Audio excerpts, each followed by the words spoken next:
По 50 години интензивна активност, чевларската индустрија е на колена, а чевларите ги одат последните чекори. Драматично неизвестната состојба кај нив се поизвестно е дека ќе финишира со затворање на 2/3 од капацитетите. Само 20 до 30% од чевларите работат, а другите компании или отпуштиле дел од работниците, или тоа ќе го сторат наскоро ако состојбата со пандемијата не се нормализира. Вели председателката на Сдруженијето на чевлари Лидија Милановска.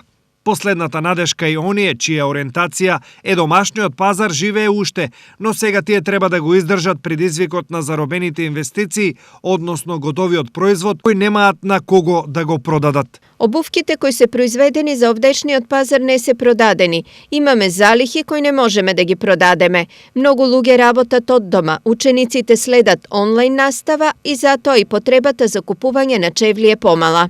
Истакна Милановска. Дали овие компании сепак ќе успеат да се извлечат, сега зависи од државната помош, темпото на вакцинирање и отворањето на европските пазари. Скептицизмот и оптимизмот повторно се на едно место, но во меѓувреме голем проблем се и побарувањата од работниците кон фирмите. Доколку тие силно притиснат, веројатно на дел од овие компании ќе им пресудат судовите. Во овој момент во регионот на работа активно одат помеѓу 300 и 400 луѓе од оваа дејност, а во Штип едва 100.